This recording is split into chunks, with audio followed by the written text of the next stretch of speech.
Sakstat-ის მიერ გამოქვეყნებული მესამე კვარტალის წინასწარი მონაცემებით ქვეყანაში 533 მილიონ 200 დოლარის FDI შემოვიდა, რაც 2024 წლის მესამე კვარტლის დაზუსტებულ მონაცემებზე ორჯერ მეტია. თემაზე ვრცლავთ საუბრობთ საქმიან საღამოში. სახელმწიფო უნივერსიტეტებში ბაკალავრიატისა და მაგისტრატურის დაგეგმილი სრული დაფინანსების მოდელზე საუბრისას ოცნების მთავრობაში განათლების მინისტრის მოადგილე ზვიად გაბისონიამ BMG-სთან განმარტა, რომ სახელმწიფო ბიუჯეტზე მოსალოდნელი ფინანსური ტვირთი დღევანდელ 50 მილიონ ლარიან მოცულობასთან ახლოს დარჩება. მისივე თქმით, სამინისტრო გარკვეულ ცდომილებებს ითვალისწინებს დაახლოებით 20 მილიონ ლარს. ზვიად გაბისონიამ დაადასტურა, რომ დამატებითი რესურსის საჭიროების შემთხვევაში 20 მილიონიანი რეზერვი მოქმედებს. თეთრიწყაროს მუნიციპალიტეტში არასახიფათო ნარჩენების ნაგავსაყრელი შენდება. პროექტი ევროპის რეკონსტრუქციისა და განვითარების ბანკის ფინანსური მხარდაჭერით საერთაშორისო სტანდარტების შესაბამისად ხორციელდება. ინფორმაციას გარემოს დაცვისა და სოფლის მეურნეობის სამინისტრო ავრცელებს.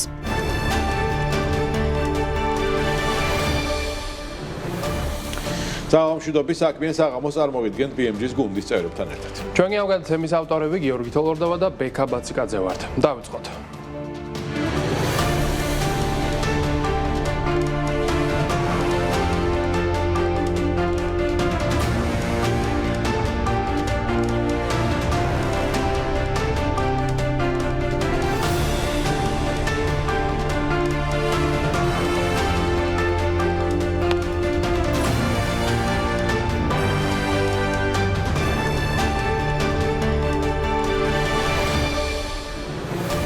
მესამე კვარტალში FDI წლიურად ორჯერ გაიზარდა, ზრდა განპირობებულია სავალო ვალდებულებების მაჩვენებელი ზრდით. საქსტატის წინასწარი მონაცემებით საქართველოში განხორციელებული პირდაპირ უცხოური ინვესტიციების მოცულობა 2025 წლის მესამე კვარტალში 533 მილიონ 200 დოლარი შეადგინა. ზრდა არის 9 თვის ჯამურ მაჩვენებელშიც. წინასწარი მონაცემებით საქართველოში განხორციელებული პირდაპირ უცხოური ინვესტიციების მოცულობა 2025 წლის 9 თვეში 11%-ით 1 მილიარდ 296 მილიონ დოლარამდე გაიზარდა. 2025 წლის მესამე კვარტალში პირველ ადგილზეა ამერიკის შეერთებული შტატები 93.5 მილიონი დოლარის განხორციელებული ინვესტიციით, რაც მთლიანი პირდაპირ უცხოური ინვესტიციების 17.5%-ია. მეორე ადგილს იკავებს ესპანეთი, საიდანაც 72 მილიონ 100 დოლარის ინვესტიცია განხორციელდა. მესამე კვარტალში ყველაზე მეტი პირდაპირ უცხოური ინვესტიცია უძრავი ეკონომიკის სექტორში განხორციელდა 91 მილიონ 700 ამერიკული დოლარი. მეორე ადგილს იკავებს ტრანსპორტის სექტორი 79 მილიონ 800 დოლარით. ენერგეტიკის დარგის ინვესტორები ელიან, რომ მთავრობის მხრიდან ენერგეტიკული პროექტების შესწავლის პროცესი გაგრძელდება და რიგი პროექტების გაუქმება სამომავლოდაც მოხდება. კომპანია Shine Energy-ში აცხადებენ, რომ მომავალი წლის გაზაფხულიდან უფრო ნათელი გახდება თუ რომელ პროექტებს ექნება შესაძლებლობა უშუალოდ სამშენებლო ეტაპზე გადავიდეს. კომპანიის დამფუძნებლის ნინო გადელიას თქმით, პროცესში სახელმწიფო ელექტროსისტემაც არის ამავდროულად ჩართული.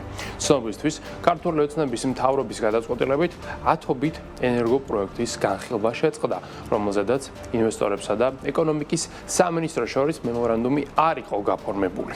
ჯამში საუბარი 1,7 გიგავატის პროექტებზე, მათ შორის ΕС-ებზე, ქარისა და მზის სადგურებზე. მცირე სიმძლავრის ელექტროსადგურების მზის ნაწილში არის ძალიან ბევრი პროექტი სამინისტროში წარდგენილი, რომელიც მოგიხსენებათ, რომ გარკვეული პროექტების გაუქმდა რიგი გარემოებების გამო, ანუ ინვესტორის მხრიდან გარკვეული ვალდებულებების შეუსრულებლობის გამო, ან ტექნიკური თქვათ გაუმართავობის გამო, ანუ ქვესადგურს შესაძლოა არ ქონდეს შესაძლებლობა კონკრეტული თქვათ მიერთება უზრუნველყოს და ამ ნაწილში ჩვენ ამ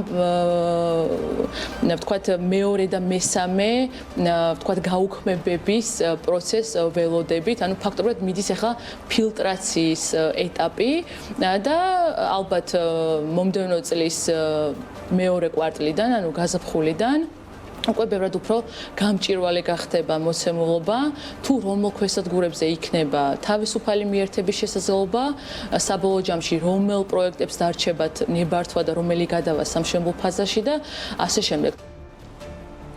მიკროსიმძლავრის სადგურების განვითარება მკვეთრად შენელებული, ასე აფასებს კომპანია Shine Energy-ის დამფუძნებელი ნეტო დარიცხვის სისტემას, რომელიც ოქტომბრიდან ამოქმედდა. ნინო გადელიას თქმით, ახალი მიკროსიმძლავრის სადგურების მშენებლობა შეჩერებულია, რადგან მოდელის პარკლებში დადგენილი ტარიფები დაბალია. ამასთან ნეტო დარიცხვის სისტემის თანახმად მომხმარებელი ქსელში მიწოდებული ჭარბი ელექტროენერგიის კრედიტად შენახვას ვეღარ შეძლებს, რაც მსგავსი სადგურების მშენებლობას ნაკლებად საინტერესოს ხდის. ნინო გადელიას შეფასებით იმისთვის, რომ ნეტო დარიცხვის მოდელმა რეალურად იმუშაოს, საჭიროა ქვეყანაში დამაგროვებელი ბატარეების მოწყობა შეეწყოს ხელი. ნეტო დარიცხვის მოდელი უკვე ნიშნავს, რომ თუ ობიექტმა ვერ შეძლო მყისიერად ამ ელექტროენერგიის გამოყენება და ავტომატურად გადავიდა ქსელში, ეს ჭარბად გადადინებული ელექტროენერგია ითვლება გამანაწილებელი კომპანიის მიერ შესყიდულად, რომელიც დღეს შესყიდვის ტარიფი ენერგოპროს არეალში არის 5.54 თეთრი, ხოლო თელასის განაწილების არეალში არის 8.50 თეთრი, რაც არის მკვეთრად დაბალი, ვიდრე ზოგადად ელექტროენერგიის შესყიდის ტარიფია. შესაბამისად, არც ერთ მომხმარებელს, ეს იქნება ფიზიკური პირი თუ იურიდიული პირი, არ აქვს არანაირი мотиваცია რომ ჭარბი ელექტროენერგია გადაუშვას გამანაწილებელ კომპანიაში, ხო? თავის მხრივ ეს პროცესი საინტერესო იქნება მხოლოდ ისეთი, ვთქვათ, ობიექტისთვის, მოხმარების ობიექტისთვის, რომელსაც შეუძლია ელექტროენერგიის სტაბილურად და მყისიერად დახარჯვა. რა თქმა უნდა, პირდაპირ პროპორციულად გამოიწვია კომერციული ელექტროსადგურების აშენების შეჩერება, ანუ შესაძლებლობა ფაქტობრივად დაკარგულია, ძირითადად უფრო ორიენტირი კეთდება მხოლოდ თბილისის არეალზე, ან თუ ვთქვათ რეგიონი არის, ორიენტირი კეთდება თვით მოხმარებაზე. ანუ თავის მხრივ მიკროსიმძლავრის ელექტროსადგურების განვითარებაც არის მკვეთრად შენელებული.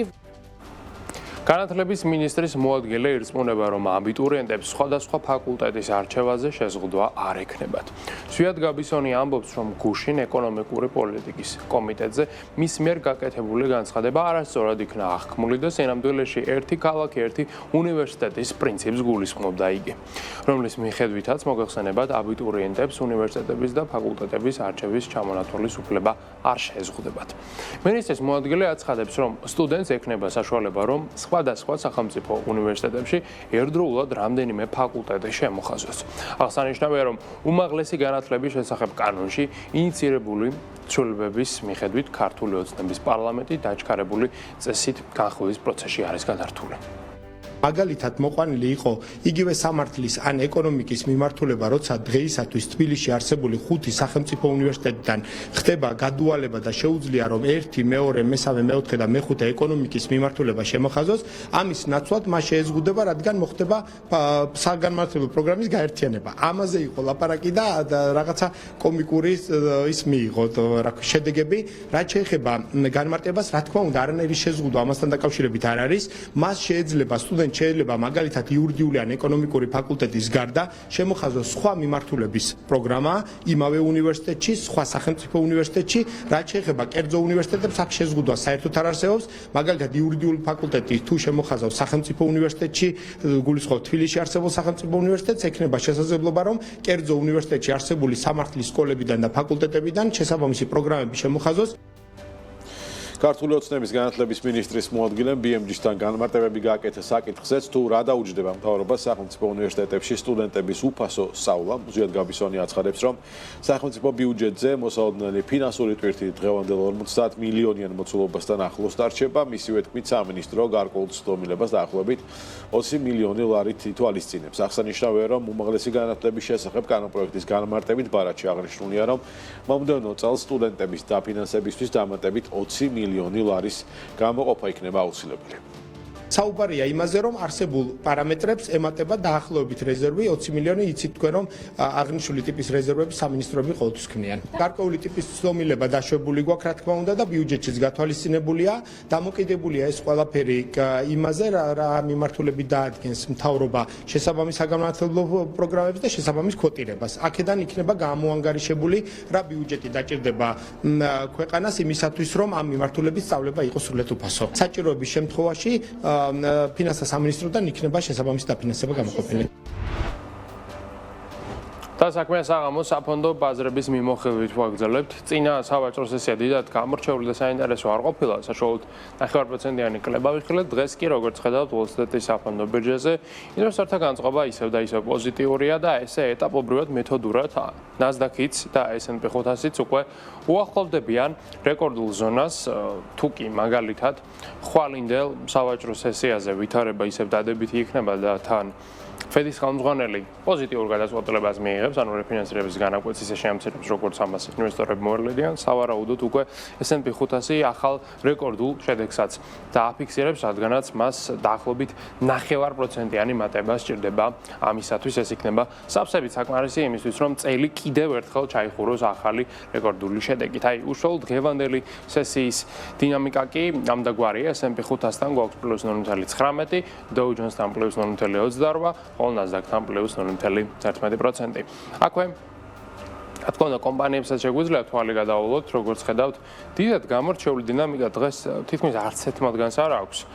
პირიქით, კლების მიმართულებით უფრო მკვეთრი დინამიკა შეინიშნება, მეტად დაეცა დაახლოებით 1.9%-ით, ასევე Nvidia ძალიან სასიხარულო ამბები დაუგროვდა, თუმცა მისი აქციები მაინც ალოგიკურად არის შემცირებული, ასევე უნდა ვისაუბროთ იმაზეც, რომ 9%-იანი მატება აქვს Amazon-ს, Broadcom-ს და აგრეთვე Tesla-ს აქვს კარგი შედეგი დაახლოებით პლუს 2%-ის ფარგლებში. მოკლედ, როგორც თავდაპირველად ვთქვით, მიმდინარე კვირა იქნება საკმაოდ ვოლატილური და თანაც ამავდროულად მერყევი, ვინაიდან ყველანი ველით რეალურად ფედერალური რეზერვის ძალიან მნიშვნელოვან გადაწყვეტილებაც და სწორედ აი ამ გადაწყვეტილების შემდეგ გამოიკვეთება აქ კონკრეტული ტენდენციები, მანამდე ყველა ძირითადი კომპანიის შეფასება პლუს მინუს არის უძრავი. აქვე უნდა ვისაუბროთ ევროპასა და აზიაზეც. ევროპის შემთხვევაში მინდა გითხრათ, რომ 600 მსხვილესი კომპანიის საერთო კაპიტალიზაცია არის შემცირებული და კლება გვაქვს მინუს 0.05%. შანხაის ინდექსას ასევე კლება აქვს. მინუს 0.38% არის ამ შემთხვევაში ვარდნის მაჩვენებელი, აი ნიკეი კი აღმასვლას განაგრძობს პლუს 0.14% გვაქვს მასთან მიმართებით. რაც შეეხება ნავთობს, ის ძალიან მკვეთრად არის გაუფასურებული, 1%-ზე მეტი დაეცა დღეს მისი ღირებულება, როგორც ხედავთ, ბრენტის ფასი უკვე ჩამოწდა $62 ნიშნულს, WTI კი დაახლოებით $58 ივაჭრება. ბუნებრივი პირიქით გაძვირებულია დღეს დაახლოებით 3%-ით და მეგავატ-საათ ენერგიის ფასი შეადგენს 27.9 ევროს, თუმცა ამ ცირედი მატების მიუხედავად, როგორც ხედავთ, წლის დასაწყისიდან დღემდე ბუნებრივი აირი არის გაიაფებული 45%-ით, ფაქტობრივად განახევრებულია ის წინა წლის ანალოგიურ პერიოდთან შედარებით, ხოლო ნავთობი თავის მხრივ არის გაიაფებული საშუალოდ 18%-ით, კიდევ უფრო მკვეთრი კლება აქვს, ხოთაშორის რუსულ ნავთობს, რომელიც 22%-ითაა გაიაფებული. დღევანდელ სავაჭრო სესიაზე კი მას მარჯნა აქვს საშუალოდ 2%, ხოლო ურალის ღირებულება შეადგენს $13.94. სწორედ ეს არის ის ფასი, რომელსაც უმეტესწილად ინდოეთი და ჩინეთი იხდიან, ვინაიდან რუსულ ნავთობს ნავთობის სახით ცხადია პირდაპირ ამის არც ერთი სხვა ქვეყანა არ ყიდულობს, ხადი აქ არ საუბრობთ ნავთობპროდუქტებზე, ანუ ბენზინზე, დიზელზე, ნაფტზე და სხვა ტიპის საწვავს უშუალოდ ნედლ ნავთობზე გვაქვს ამ შემთხვევაში ფოკუსი. აქვე უნდა გადავინაცვლოთ მეტალების ბირჟაზეც, სადაც ძალიან საინტერესო დინამიკა გვაქვს, როგორც ხედავთ, ოქრო კიდევ გაძვირებულია, დაახლოებით $27.9-ით და უნცია მეტალის ფასი $4,217 შეადგენს, რაც წლის დასაწყისიდან დღემდე არის 60%-ით გაზრდილი მაჩვენებელი, ხოლო ვერცხლი აფიქსირებს დღეს 4%-იან ზრდას, ძალიან მკვეთრი მატება აქვს რეალურად ვერცხლს, რაც არის ერთ წლიან პერიოდში არც მეტი არც ნაკლები 109%-ით გაზრდილი მაჩვენებელი. ასეთი კარგი შედეგი პრინციპში ისტორიულად ვერცხლს არც არასოდეს ჰქონია. ამ ყველაფრის ფონზე ის რეკორდულ შედეგზედაც ავიდა და თანაც ამას ემატება, რომ ვერცხლმა თავისი შედეგით გადაუსწრო როგორც ოქროს, ასევე საფონდო ბირჟა, ძირითად ინდექსებს, კომპანიების აბსოლუტურ უმეტესობას და კრიპტო ბაზარსაც, მათ შორის რა თქმა უნდა ბიტკოინსაც. აქვე კრიპტო ბაზარზეც თქვათ ორიოდე სიტყვა, დღეს შედარებით პოზიტიური დინამიკა გვაქვს, ბოლო ორი კვირის განმავლობაში მოგხსენებათ ბაზარი დიდად გამორჩეული დინამიკით არ გამოირჩეოდა, თუმცა ამ ეტაპზე მატება არის 2.7% არის ზრდა ბაზრის შეფასება ამჟამად არის 3 ტრილიონ 150 მილიარდი დოლარი. ბიტკოინი არის გაძვირებული 94,000 დოლარიან ნიშნულამდე, ეთერიუმი კი 3,300 დოლარის ფარგლებშია. როგორც ხედავთ, მატება გვაქვს დღეს საშუალოდ 5%, ხოლო ერთკვირიან ჭრილში ეთერიუმს აქვს პლუს 13%, ბიტკოინთან 2,5% გვაქვს და კაპიტალიზაცია 395 მილიარდი, ეთერიუმთან, ბიტკოინთან 1,857 მილიარდი დოლარი. ჯამში თუ დავაკვირდებით ბოლო რამდენიმე დღეების დინამიკას, შეგვიძლია ვთქვათ, რომ დღევანდელი შედეგი არის ერთ-ერთი საუკეთესო ბოლო ერთი თვის განმავლობაში, ვინაიდან გვახსოვს, რომ კვირანახევრის წინ ბიტკოინის ფასი 80,000 დოლარიან ნიშნულამდეც კი დაეცა. აქვე ლონდონის საფონდო ბირჟასაც გადავავლოთ თვალი, ეს არის მოგეხსენებათ საქართველოს ბანკი, რომლის აქციების ღირებულება დღეს არის შემცირებული 1,5%, თუმცა ეს კვლება პრინციპში არაფერი იმ შედეგთან მიმართებით, რაც მას აქვს ერთწლიან პერიოდში, მოგეხსენებათ, ფაქტობრივად გაორმაგებულია საქართველოს ბანკის კაპიტალიზაცია და ის ამჟამად შეადგენს დაახლოებით 4 მილიარდ ბრიტანულ გირვანკა სტერლინგს. საქართველოს ბანკს წელს აქვს უბრალოდ რეკორდული შედეგი, დღევანდელი კლება კი დიდად ამ შედეგს ვერაფერს ვერ აკლებს.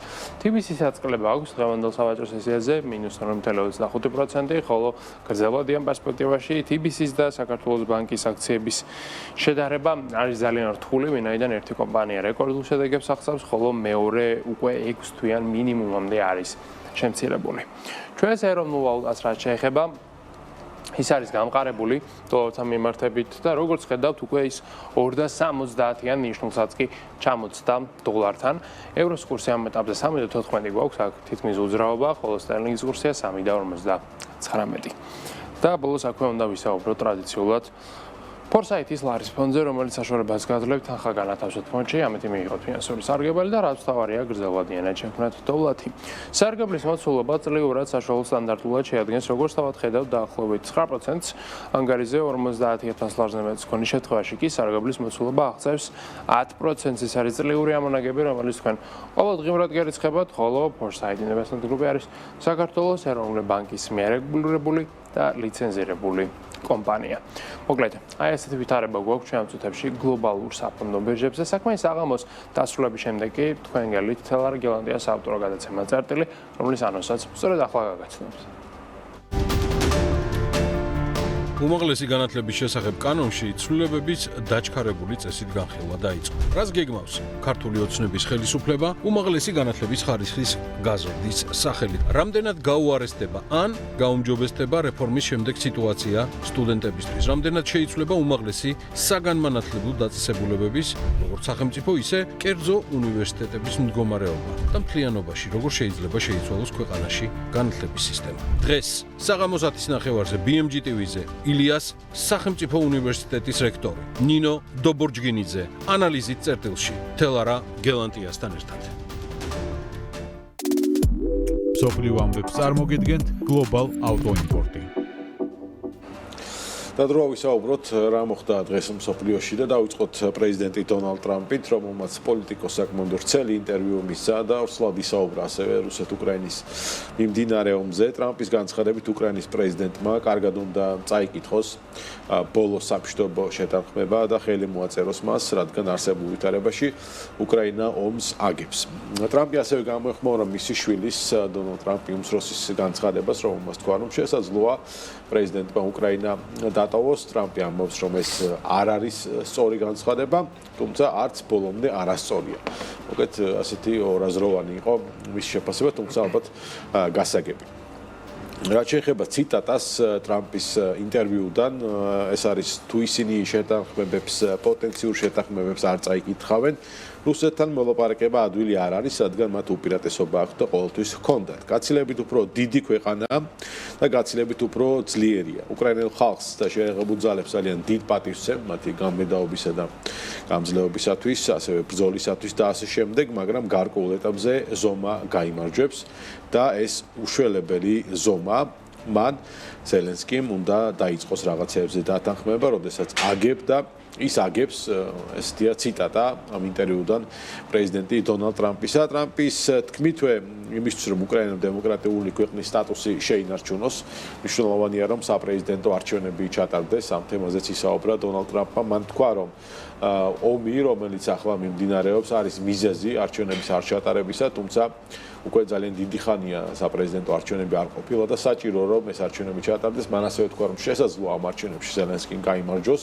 თუმცა ეს არ გამორიცხავს იმას რომ არჩევნები არის საჭირო თუ ჩვენ დემოკრატიაზე ვსაუბრობთ. კითხვაზე ფიქრობს თუ არა ამერიკის შეერთებული შტატების პრეზიდენტი რომ უკრაინა ომს აგებს, დამაზუსტებელი კითხვა იყო ჟურნალისტის მხრიდან. ტრამპმა უპასუხა რომ ნამდვილად არ ითქმის რომ ეს გამარჯვებაა, შემიძლია არ უკა გაჩვენო, ძალიან დიდი ტერიტორია დაკარგეს. ნატოს გაფართოების თემაზეც ისაუბრა უკრაინასთან მიმართებით. ტრამპმა და თქვა რომ პუტინის გაპრეზიდენტებამდე კიდევ უფრო ადრე ნატოს გაფართოების საკითხში უკრაინის საკითხი არ იდგა და ნათქვამი იყო რომ უკრაინა ნატოს წევრი ვერ გახდებოდა. მოკეთ მან ამით ხაზი გაუსვა იმას რომ პუტინის პრეზიდენტობამდეც კი ასე ვთქვათ უკვე გადაწყვეტილი იყო რომ უკრაინა ნატოს წევრი ვერ გახდებოდა და ეს არ შეიძლება იყოს მიზეზი. თუმცა ასევე ახსენა რომ პუტინის და ზელენსკის შეხვედრაზე ზელენსკიმ პუტინს უთხრა რომ პრეზიდენტობა ნატოს წევრობა უბრალოდ იყო მათი მიზანი და დაკარგული ტერიტორიების დაბრუნება და ტრამპმა შეაფასა ეს როგორც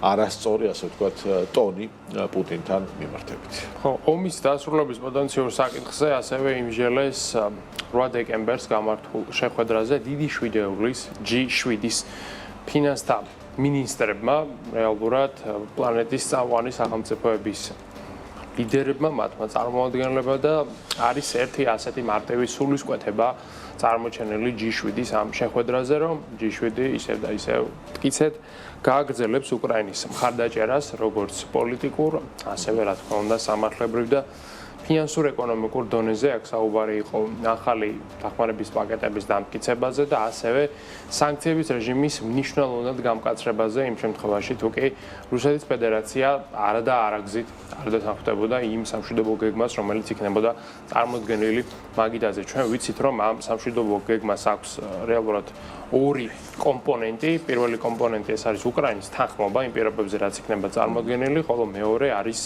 პუტინი, რომელიც როგორმე რაიმეს დათმობას უნდა რაღაცნაირად დათანხმდეს. ჯერჯერობით პუტინი ხედავთ რომ არაფერს არ თანხმდება, მას რაც თავში ქონდა ნათქვამი ზუსტად იგივეს მოთხოვნა აქვს ახლაც, პრინციპში არაფერზე არ მოუკლია ამ მიმართულებით და ეს ყველაფერი საბოლოო ჯამში G7-ის წევრ სახელმწიფოებს აფიქრებინებს იმას, რომ პუტინს შეიძლება საერთოდაც არ ჰქონდეს გულში მშვიდობის მიღწევა, მას არც უნდოდეს ეს მოლაპარაკება, უბრალოდ იყენებდეს მას ფასადად იმისათვის, რომ გაწელოს დრო, ამითი თავიდან აირიდოს დამატებითი სანქციები, რადგანაც მთელ ამ პერიოდში, როცა მიმდინარეობს ეს მოლაპარაკებები, ახალი სანქციები არ წესდება, ახალი შეზღუდვები არ გამოდის, რეალურად რუსეთი იღებს ამოსუნთქვის საშუალებას მთელი ამ პერიოდის განმავლობაში. რუსეთმა უკვე ალტერნატიული გზებიც მოიძია, ახალი ხსვალებიც აღმოაჩინა, ის ჩრდილოანი ფლოტის განაახლა და ჩინეთთან და ინდოეთთან ახალი კონტრაქტებიც კი გააფორმა. აგერ წინა კვირას ვსაუბრობთ იმაზე, რომ მაგალითად მეზობელ თურქეთთან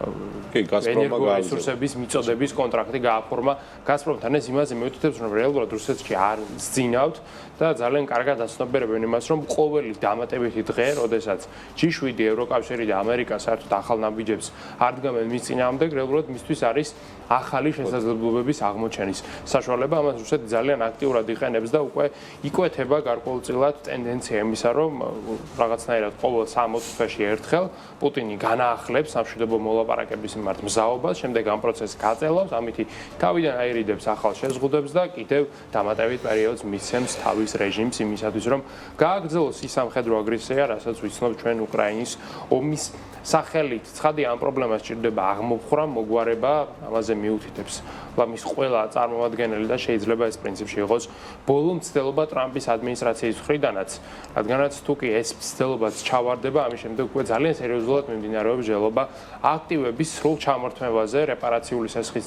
სახით უკრაინისთვის გადაცემაზე შეიძლება ევროკავშირში ჯერ კონსენსუსი არ იყოს, მაგრამ პოლიტიკური მზაობა არსებობს ამასთან დაკავშირებით და თუ ეს მართლაც ასე მოხდება, რეალურად რუსეთი დაკარგავს თავისი არსებობის ისტორიაში ყველაზე დიდ აქტივებს, მაგაზე დიდ სიმდიდრეს. ნერვიულობს ხოთაშორის რუსეთი და კეთდება კიდევაც განცხადებები, რომ რუსეთის სუვერენული აქტივების კონფისკაცია არის ქურდობა და უკრაინისათვის გადაცემა არის დანაშაული და ამ შემთხვევაში კრემლი ევროპულ მთავრობებს უსასრულო სამართლებრივი დავებით უპასუხებს. ეს ამ ტიპის სამართლის იმედი ახლა მუქარა იყო, კი ბატონო, სამართლის იმედი ევროპულის ახლა აქვთ. გერმანიაში რუსეთის ელჩმა სერგეი ნეჩაევმა განაცხადა, რომ ევროკავშირის გეგმას გამოიყენოს გაყიდული რუსული აქტივები უკრაინის საბრძოლო მოქმედებების დასაფინანსებლად. აუცილებლად მოყვება საპასუხო ზომები, როგორც პოლიტიკურ, ასევე სამართლებრივ და ეკონომიკურ დონეზე. ნებისმიერი ოპერაცია რუსეთის სუვერენულ აქტივებთან დაკავშირებით მოსკოვის თანხმობის გარეშე წარმოადგენს ქურდობას და მიტაცებას, ასეთია პოზიცია ბატონი ელჩისა. გასულ კვირას იყო ამ აქტივებთან დაკავშირებით მსჯელობა და 90 მილიარდი ევროს მოზიდვა იგეგმება იმისთვის, რომ უკრაინას დაეხმარონ ერთი საბრძოლო მოქმედებები და ზამთრის რთული სეზონის გადატანაში და მეორე დაანგრეული ინფრასტრუქტურის აღდგენაში, რომელიც, რა თქმა უნდა, ომის შედეგი, აქ საუბარია დარიცხულ სარგებელზე, რომელიც ამ აქტივებს აქვთ.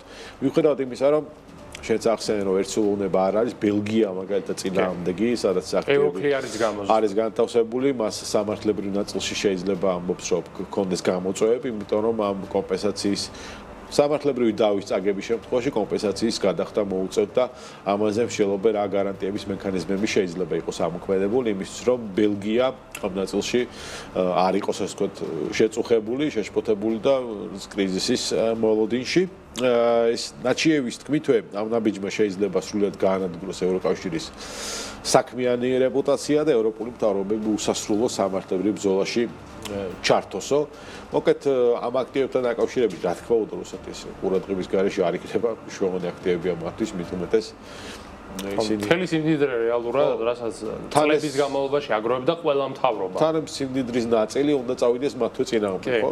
უკრაინაში შესაბამისად, ყველა ღონეს ხმარობენ, მოკლედ რომ ევროპამ ეს გადაწყვეტილება არ მიიღოს, თუმცა ნახოთ მოლოდინები არის, რომ განაწყვეტილებამდე რაღაცნაირად ევროკავშირი მიიღო. ხო, მაქსიმუმ აქ რაც შეიძლება რუსეთმა მიახსოვეს, ეს იქნება აქტივების არ გამოყენება უკრაინის დასახმარებლად, მაგრამ ამ აქტივების უკან დაბრუნების საკითხი ალბათ ამ 10 წლეულში საერთოდ განხილულიც კი არ იქნება. ეს წარმოუდგენელია, რომ ევროკლიერმა გადასცეს ეს ყველაფერი რუსეთის ფედერაციას, ალბათ რაღაც ძირფესვენად უნდა შეიცვალოს თავად რუსეთში, არ ვიცი, პოტენციურად რაღაც სამთავრობო ცვლილება იქნება ამისათვის საჭირო.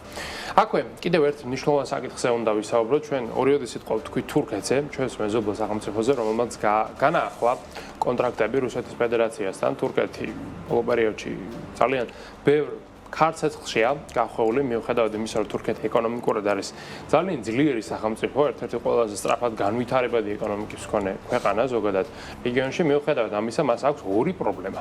პირველი პრობლემა ეს არის ინფლაცია, რომელსაც ვერ უხერხებენ უბრალოდ ვერაფერს, ის ისევ და ისევ 30%-ის ფარგლებშია, რაც მსხვილ ეკონომიკებს შორის არის ყველაზე ცუდი შედეგი პლანეტაზე. აქ ანტირეკორდის მფლობელი არის ერდოღანის მთავრობა, ბოლო 4 წელიწადია, ვერავინ ახლოსაც ვერ მოდის ამ შედეგთან და ასევე თურქეთს კიდევ ერთი ანტირეკორდი აქვს, ეს არის უკვე ეროვნული ვალუტის გაუფასურების მიმართულებით და ეს ორი რამ პირდაპირ კავშირშია რეალურად ერთმანეთთან. ეროვნული ვალუტა, რა თქმა უნდა, რაღაც ჰაერში არ უფასურდება, ის ინფლაციას და ქვეყნის ფისკალურ და მონეტარულ პოლიტიკაზე რეაგირებს. მიმდინარე კვირის განმავლობაში ერთი ამერიკული დოლარის გასვლა კურსმა მიაღწია 42.6 ლირას. გაუფასურება არის რეკორდული, მხოლოდ და მხოლოდ მიმდინარე წელს -18.9% აქვს ლირას. ერთ-ერთი ყველაზე ცუდი შედეგია ზოგადად პლანეტაზე ნებისმიერ ვალუტასთან მიმართებით. აი რუსეთის ვალუტა გვახსოვს რა ცუდ მდგომარეობაში იყო, მასაც კი გადაასრო რეალურად ცუდი შედეგით უკვე თურქეთის ეროვნულ ვალუტამ და აი ვენესუელა არის ერთადერთი, რომელიც შეიძლება უარეს მდგომარეობაში იყოს. უბრალოდ ვენესუელა და თურქეთი სხვადასხვა ეკონომიკური სიდიდის ქვეყნები არიან, მათი შედარება ესე პირდაპირ პოლიტიკურ სიტუაციას. ხო, რა თქმა უნდა. ამასთან ისიც უნდა ითქვას, რომ ის ძირითადი პრობლემა რაც არის ინფლაცია ვერაფერი ვერ უხერხდება, მართალია რეფინანსირების განაკვეთი არის ძალიან მაღალ დონეზე, აი 40%-ის ფარგლებშია, მაგრამ უბრალოდ ვერ იძლევა ეს ინფლაცია, რადგანაც უკვე თურქეთში არის დაგროვილი ინფლაციის პრობლემა, ეს წინა წლებში რომ იყო 100%, 120% დაემატა ერთმანეთს და უკვე იმდენად ჭარბად არის დაგროვილი რეალურად ეს პრობლემა, თანაც მონეტარული გამჭვირვალობის მიმართულებით თურქეთი არ გამოირჩევა, იქ ცენტრალურ ბანკს 5 ჯერ შეუცვალეს ხელმძღვანელი, ასევე მთავრობა რას ხარჯავს, რამდენს და ფისკალური მიმართულებით რამდენად კარგი თუ ცუდი დისციპლინა ესეც არის აბსოლუტურად გაუგებარი, ამიტომაც ეს გაუგებრობა, ეს შიშები ქმნის იმ მდგომარეობას, რომ ინვესტორები გადიან თურქული ვალუტიდან, ყიდიან რეალურად ობლიგაციებს, თავიდან იშორებენ მას, ეს კი ეროვნულ ვალუტაზე ქმნის ზეწოლას, ეს ზეწოლა კი საბოლოო ჯამში გადაითარგმნება ისევ და ისევ მოსახლეობაზე და მოსახლეობის გავლით ფასების არასტაბილურობაზე. სოფლიო ამბებს წარმოგიდგენთ Global Auto Import.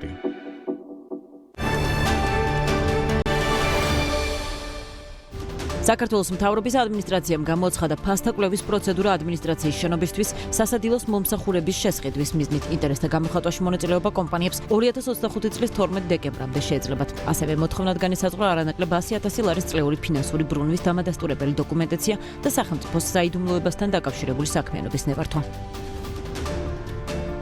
ახალი 5 წლიანი ჩარჩო შეთანხმება არის ჩვენი სამომავლო თანამშრომლობის ფუნდამენტი. ეს განცხადება ირაკლი კობახიძემ საქართველოსა და გაეროს შორის 2026-30 წლების გაეროს მდგრადი განვითარების თანამშრომლობის ხელშეკრულების ცერემონიაზე სიტყვით გამოსვლისას განაცხადა. საქართველოს ფინანსთა სამინისტროს საგამოძიებო სამსახურის თანამშრომლებმა განსაკუთრებით დიდი ოდენობით აქციზური საქონლის, აქციზური მარკის გარეშე შენახვისა და გადაზიდვის ფაქტზე ერთი პირი დააკავეს. დანაშაული 6-დან 8 წლამდე პატიმრობას ითვალისწინებს. სიგარეტის ღირებულება 750,000 ლარს აღემატება.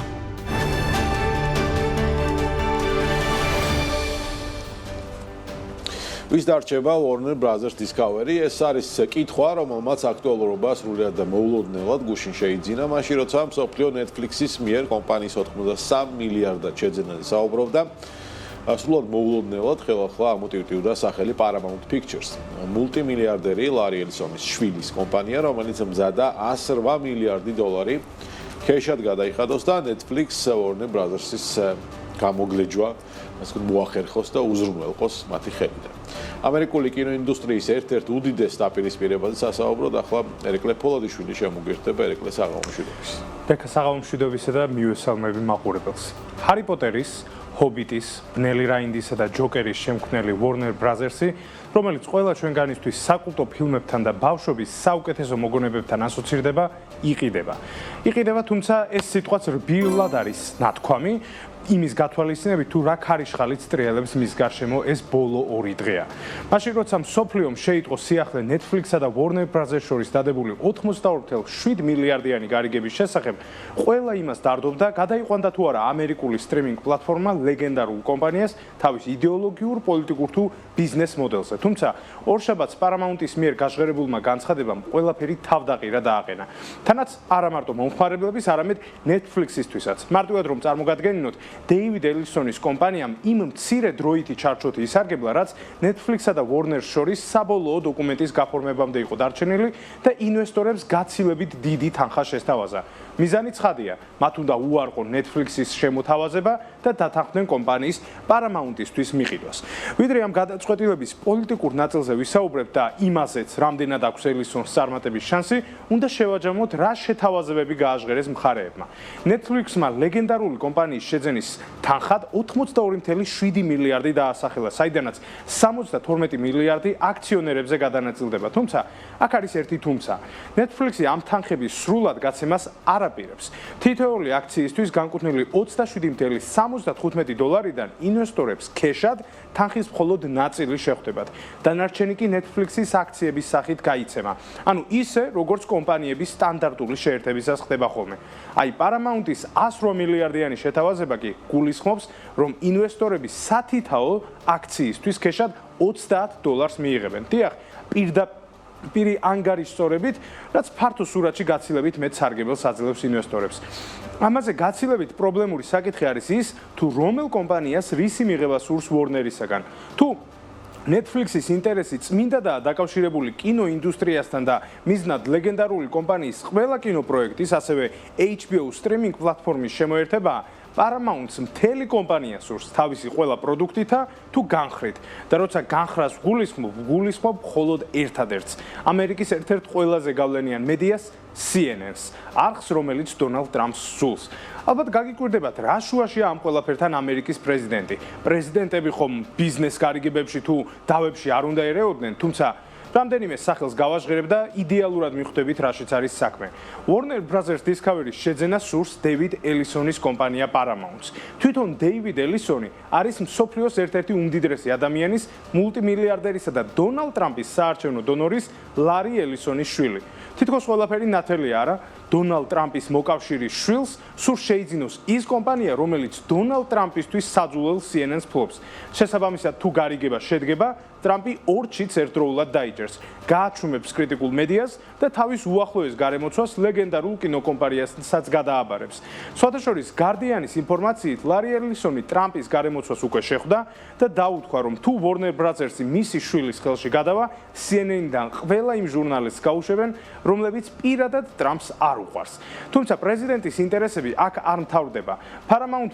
Paramount-ს Warner-ის შეძენისთვის საკმარისი ფული თავად არც აქვს და არც არასდროს ჰქონია. სამაგიეროდ, სხვა აქტორებთან ერთად მას ფულს ასესხებს და თანაინვესტორად ჩაუჯდება Affinity Partners-ი, საინვესტიციო ჰოლდინგი, რომელიც დონალდ ტრამპის სიძე ჯარედ კუშნერს ეკუთვნის.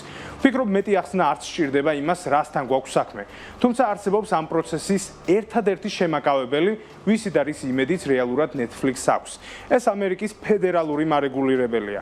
აქტორი, რომელსაც როგორც Netflix-ის, ისე Paramount-ის შემოთავაზებების დაბლოკვა შეუძლია. თუმცა ვისკენ გადაიხრება სახელმწიფო ორგანო, კვლავ რთული სათქმელია.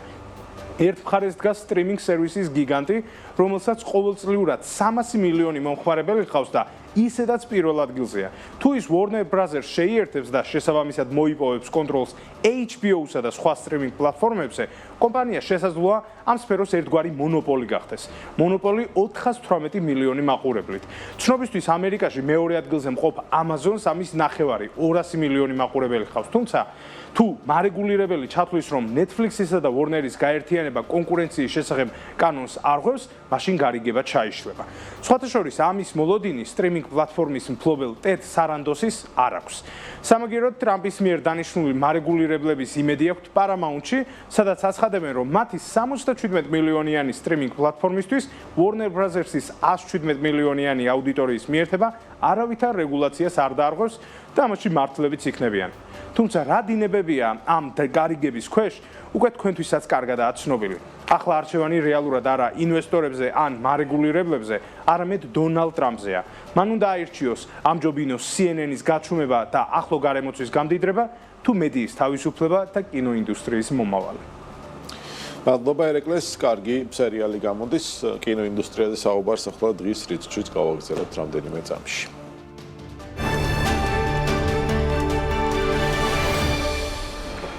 ჩვენ მიჩვეული ვართ კინო მხოლოდ კულტურულ მოვლენად აღვიქვათ, მაგრამ რეალურად ეს არის ძალიან მძლავრი ინდუსტრია და მარკეტინგული მანქანა, რომელსაც შეუძლია ქვეყნის ეკონომიკამ ყისიერად შეცვალოს. დღეს ვისაუბრებთ ფასზე, რომელსაც მსოფლიო იხდის მხოლოდ იმიტომ, რომ მათ საყვარელი პერსონაჟების კვალდაკვალ სურთ სიარული. 1.1 მილიარდი დოლარი, ეს არის წლიური ეკონომიკური შემოსავალი, რომელიც ჩრდილოეთ ირლანდიამ მიიღო მხოლოდ სამეფო კარის თამაშების გადაღების ლოკაციების ტურისტულ მარშრუტებად ქცევით. ეს თანხა მოიცავს სასტუმროებს, რესტორნებს, კიდების სერვის, სუვენირების გაყიდვასა და ავიაბილეთებს. ეს შემთხვევა არ არის ერთადერთი. მსოფლიოს სხვადასხვა ქვეყანა იყენებს კინოს როგორც პირდაპირ ეკონომიკურ ინვესტიციას, მაგალითად ახალი ზელანდია და ბეჭდების მბრძანებელი ფილმების გამოსვლის შემდეგ ტურისტების რაოდენობა ქვეყანაში 50%-ით გაიზარდა. მოგზაურების დაახლოებით 20% აღნიშნავს, რომ მათი გადაწყვეტილება ახალ ზელანდიაში ჩასვლის შესახებ სწორედ ამ ფილმებით იყო განპირობებული. ასევე ხორვატია, დუბროვნიკი, მას შემდეგ რაც დუბროვნიკი გახდა სამეფო კარის თამაშების დედაქალაქი King's Landing, ქალაქში ტურიზმის შემოსავალი 10-ჯერ გაიზარდა. 2018 წელს ტურისტების 15% კონკრეტულად სერიალის ლოკაციების სანახავად ჩავიდა. კვლევები აჩვენებს, რომ საშუალოდ კინოტურიზმის გავლენის ქვეშ კონკრეტული ლოკაციის ტურისტების რაოდენობა 25%-ით იზრდება ფილმის გამოსვლის შემდეგ. 5 წლის განმავლობაში. რას ნიშნავს ეს რიცხვი საქართველოსთვის? ჩვენ გვაქვს უნიკალური ბუნება, კლიმატი და არქიტექტურა, მაგრამ გვჭირდება მსოფლიო დონის ფანჯარა, სარკმელი. ამ ინდუსტრიის გიგანტების მოზიდვა ქვეყანაში და ერთი წარმატებული სცენა შეიძლება გახდეს ქვეყნის ეკონომიკისთვის დიდი ნახტომის განმაპირობებელი. კი, იყო გარკვეული ძვრები ამ მიმართულებით კადრებშიც ჩანდა ის ძვრები, მაგრამ მითხარით თქვენ ბოლო წლებში თუ გახსენდებათ რაიმე კონკრეტული მუშა პროცესი ამ კუთხით. მე არ მახსოვს და შემიძლია თქვა რომ არ ყოფილა. თქვენ თუ გახსოვთ, მითხარით, მომწერეთ, მხოლოდ გამიხარდება. თუ ვისაუბროთ გლობალურ ბიზნესზე ამ მიმართულებით, დღეს სოფლის ყურადღების ცენტრში აღმოჩნდა NVIDIA, რომელსაც პრეზიდენტმა დონალდ ტრამპმა მისცა ერთი ძალიან მნიშვნელოვანი რამის უფლება და ეს უფლება უკავშირდება ჩინეთში ახალი თაობის H200 სერიის AI პროცესორების ექსპორტს. მარტივად რომ ვთქვათ, პლანეტის უდიდეს კომპანიას ახლა უკვე შეიძლება ჩინეთში თავისი AI პროცესორების გაყიდვა, ისე რომ მას არანაირი შეზღუდვა არ ექნება დაწესებული, თუმცა ერთი შეზღუდვა მაინც რჩება ძალაში, მას არ შეუძლია H100 სერიის გატანა, ანუ ფლაგმანულ სერიაზე გვაქვს საუბარი, ვინაიდან ტრამპის ადმინისტრაცია ხედავს ამაში გარკვეულ რისკს და ასევე იმის ვალდებულებას, რომ რეალურად NVIDIA და სხვა AI კომპანიებმა უნდა უზრუნველყონ ამერიკის სახელმწიფოობა, ხოლო იმისათვის რომ ამერიკა იყოს ნომერ პირველი, მან თავისი ტექნოლოგია ასე მარტივად არ უნდა გასცეს არავიზე, მათ შორის არც ჩინეთზე, ყველაზე მეტად ჩინეთზე. სწორედ ამიტომაც H100, ანუ რუბინის არქიტექტურის ასე ვთქვათ, პროცესორებს ვერ გაიტანს NVIDIA ექსპორტზე, მაგრამ H200-ებს, ანუ Blackwell-ის არქიტექტურას გაიტანს ძალიან მარტივად.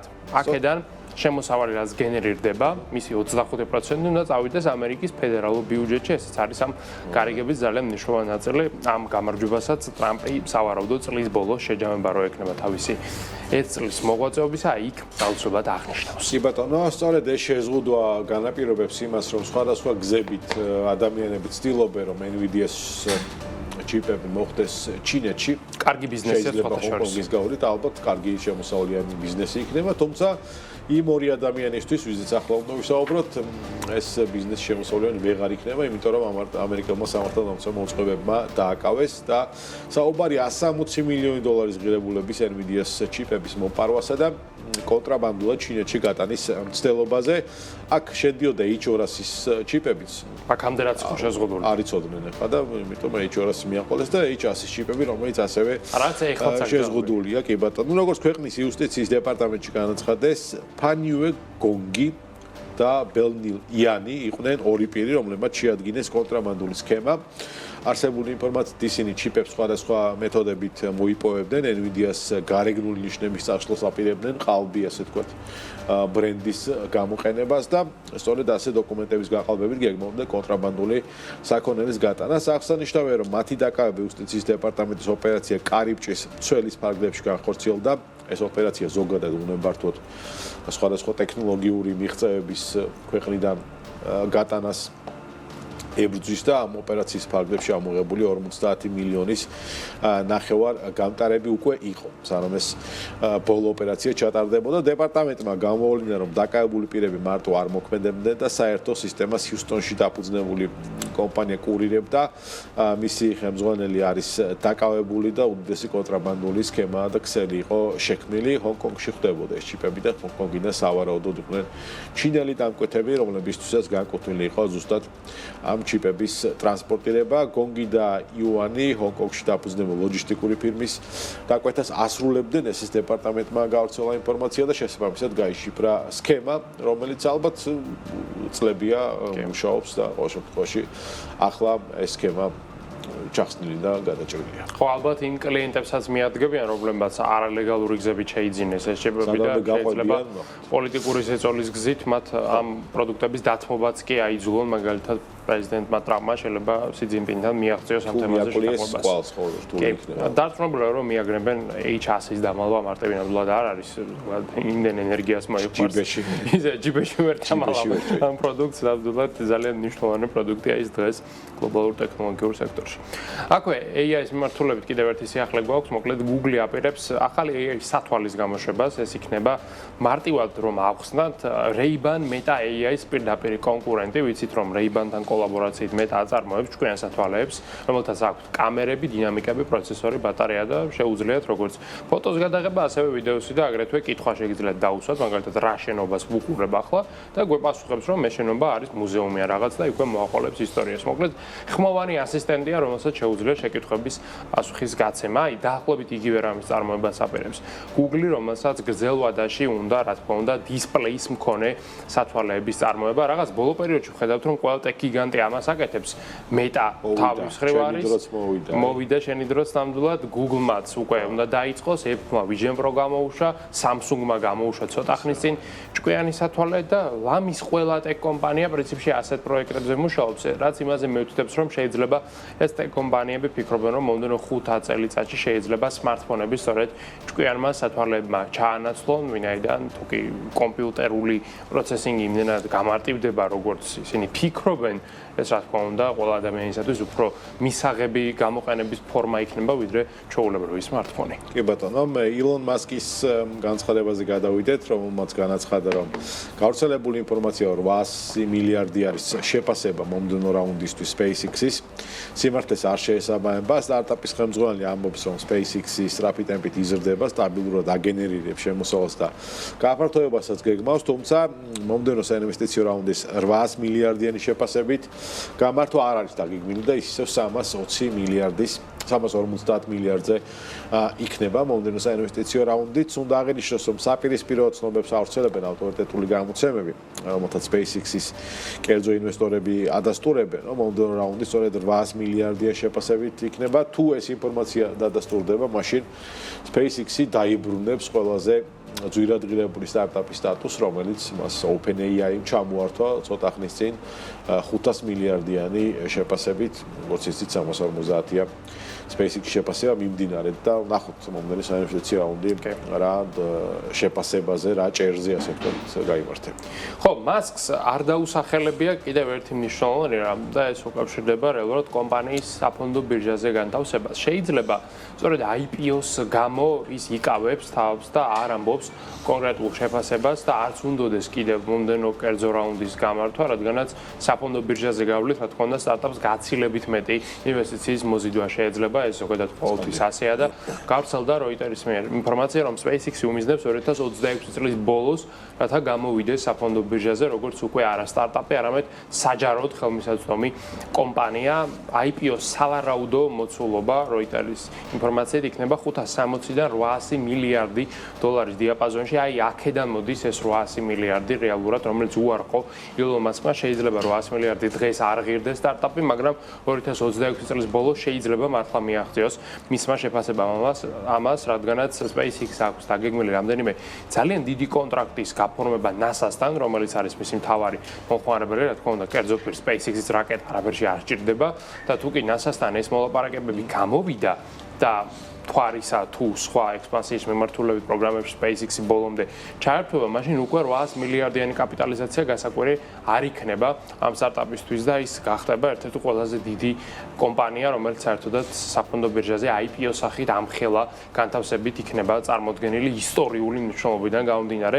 ეს კი რა თქმა უნდა Elon Musk-ის ქონებას კიდევ უფრო დრამატულად გაზრდის, ფაქტობრივად გააორმაგებს, თუ კი ეს მართლაც მოხდება 2026 წლის ბოლოს. კი ბატონო, საავიაციო ინდუსტრიაზეც ვისაუბროთ. საავიაციო გიგანტმა Boeing-მა კომპანია Spirit Aerosystems-ის შესყიდვის თაობაზე პროცედურა დაასრულა, რომლის ანასოდ 4.7 მილიარდი დოლარი გადაიხადა. Spirit Aerosystems არის საინჟინრო კომპანია, რომელიც აწარმოებს ფიუზელაჟებს Boeing-ისთვის 737 MAX სერიისთვის.